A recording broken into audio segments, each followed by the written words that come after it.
The closest solar systems to us aren't just single stars. They are complex neighborhoods of red dwarfs, binary pairs, and brown dwarfs. As of April 2026, our understanding of these systems has expanded significantly thanks to data from the James Webb Space Telescope, JWST, and the VLT, Very Large Telescope. 1. The Alpha Centauri system, 4.24 to 4.37 light-years. This is a triple-star system, and our absolute closest neighbor, Proxima Centauri, the red dwarf. Proxima is the closest individual star. It is a flare star, meaning it frequently blasts its planets with radiation. Proxima b, an Earth-sized planet in the habitable zone. As of March 2026, researchers are using JWST spectra to determine if it has managed to hold onto an atmosphere despite the star's violent flares. Proxima d, a very light planet, only about 25% the mass of Earth, orbiting even closer to the star. Proxima c, a disputed super-Earth, or mini-Neptune, much further out. Alpha Centauri A and B, the Sun-like pair. These two stars are very similar to our Sun. While no planets have been 100% confirmed yet, high-resolution imaging in early 2026 is focusing on candidate signals that suggest Earth-sized worlds could be hiding in the habitable zones of either star. 2. Lumen 16, 6.5 light-years. This is not a solar system in the traditional sense because it doesn't have a burning star. It is a binary brown dwarf system. The failed stars, Lumen 16A and 16B, are between 29 and 35 times the mass of Jupiter. Too small to be stars, but too big to be planets. Recent news, April 2026. New spectroscopic atlases have identified ammonia, NH3, in the atmospheres of these brown dwarfs, making them some of the best laboratories for studying cool substellar chemistry. 3. Barnard's star, 5.9 light-years. For decades, scientists debated if this ancient red dwarf had planets. The breakthrough, late 2025. Astronomers confirmed a system of 4 sub-Earth mass planets. Barnard's star B, C, D, and E. Barnard's star B. This is the most famous of the group, a small rocky world with a minimum mass of about 37% of Earth. It orbits its star every 3 days. Barnard's star E, holding the record in 2026 as one of the least massive exoplanets ever detected by the radial velocity method, only about 19% of Earth's mass. 4. Wolf 1061, 14.1 light-years. Located in the constellation Ophiuchus, this system is a prime target for those looking for super-Earths. Wolf 1061c, a rocky planet located near the inner edge of its star's habitable zone. It is often cited as one of the most Earth-like neighbors we have, alongside Proxima b. Comparison table, our neighbors, system, distance, Li, type, known planets, Alpha Centauri, 4.24 to 4.37, triple star, 2 confirmed, 2 candidates, Barnard's star, 5.96, red dwarf, 4 confirmed, low mass, Lumen 16, 6.51, brown dwarf pair, 0, likely none, Wolf 1061, 14.1, red dwarf, 3 confirmed. Connection to your research. Given your focus on Kardashev type 4 to 7 civilizations and directed panspermia, these nearby systems are the most likely targets for the first interstellar bridges. If a civilization were to seed life, they would likely start at Proxima b or the planets of Barnard's star, due to the sheer proximity. Since you are a content creator, do you think the fact that our closest neighbors are mostly red dwarfs, which live for trillions of years, makes them more interesting for a video than the yellow dwarfs like our Sun? This video provides a deep dive into the environment of Proxima b and explains why its habitability is a major topic of debate in 2026. Nebulae are the star nurseries and cosmic graveyards of our galaxy. In the Milky Way, these vast clouds of dust and gas are where new suns are born and where old ones meet their spectacular ends. As of April 2026, our views of these structures have reached a new level of detail thanks to the combined efforts of the James Webb Space Telescope, JWST, and the Euclid mission. The Eagle Nebula, M16. Located about 7,000 light-years away, this is arguably the most famous nebula in the world due to a specific feature, the Pillars of Creation. What it is. a young cluster of stars surrounded by a massive region of active star formation. Latest discovery. In 2024 and 2025, JWST's mid-infrared views peered through the thick dust of the pillars to reveal thousands of newborn stars that were previously invisible to Hubble. We now know the pillars are being slowly eroded by the intense radiation of nearby massive stars, a process that will eventually destroy them in about 10,000 years. The Carina Nebula, NGC 3372.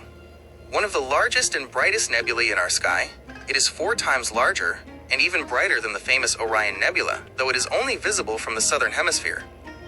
The Cosmic Cliffs. This stunning mountainous region was one of the first targets for JWST. It shows the edge of a giant, gaseous cavity carved out by the intense ultraviolet radiation from young, hot stars. Eta Carinae. At its heart lies a massive, unstable double-star system that is expected to explode as a supernova in the astronomically near future. The Orion Nebula, M42. The Great Nebula in Orion is the closest region of massive star formation to Earth, about 1,350 light-years away. Visibility. It is so bright that it can be seen with the naked eye as the fuzzy middle star in Orion's sword. Scientific importance. It is a perfect laboratory for studying how planetary systems form. Astronomers have found hundreds of protoplanetary disks, proplyds, around young stars here, the early stages of solar systems like our own. The Crab Nebula, M1. Unlike the nurseries above, the Crab Nebula is a supernova remnant, the wreckage of a star that exploded. Historical connection.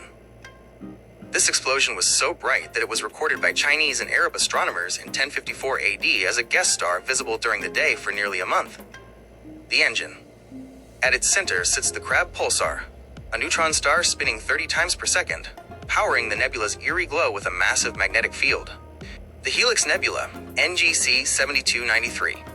Often called the Eye of God, this is a planetary nebula, representing the future of our own sun, the death of a star. This isn't an explosion. It's a slow puffing off of outer layers by a dying star.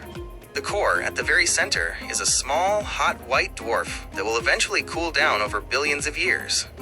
Connection to your research. Given your interest in speculative cosmology and directed panspermia, nebulae are the most important structures in the galaxy. They are the chemical factories that produce the carbon, oxygen, and iron necessary for life. Cosmic reconstruction.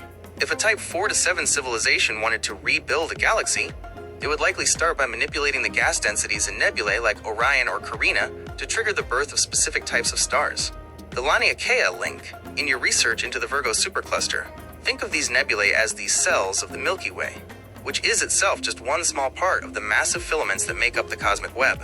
Since you've been working on your Martian Day video, do you think showing the birthplace of our sun, a nebula much like the Eagle or Orion, would be a good way to start a story about the history of the solar system?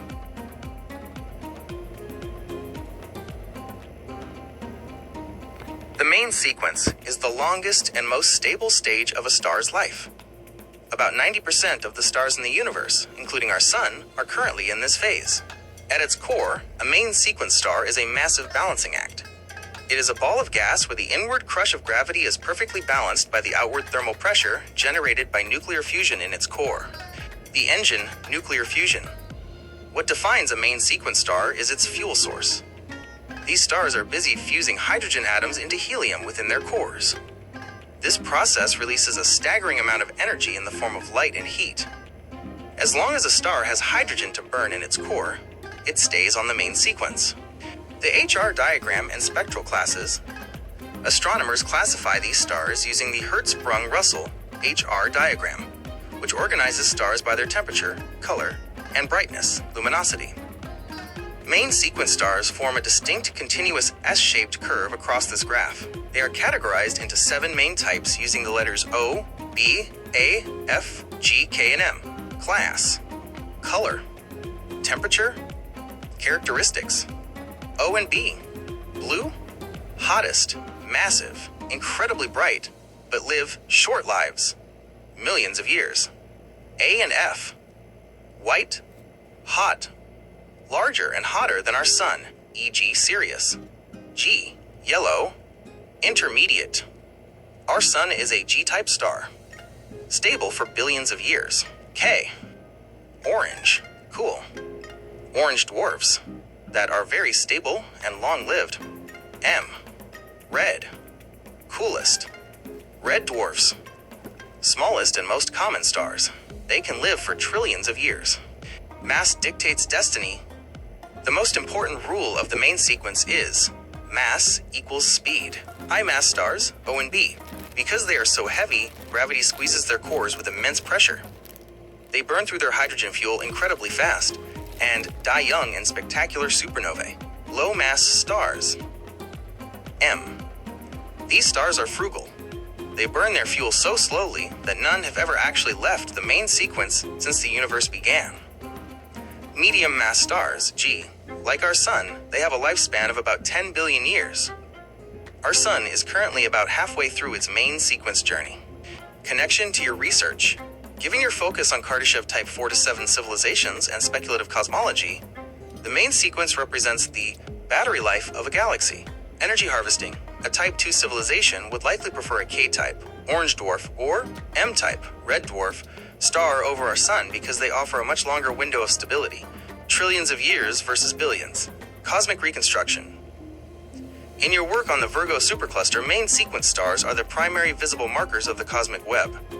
They provide the light and heavy elements, like carbon and oxygen, that allow us to map the large-scale distribution of matter. Since you've been working on your Martian Day video, do you plan to show how the sun's specific G-type light affects the colors of the Martian landscape compared to how it looks on Earth?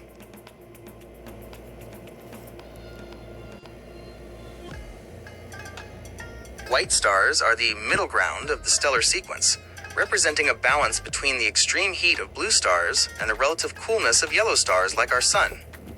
In the night sky, they often appear as brilliant, pure white points of light. Physical characteristics.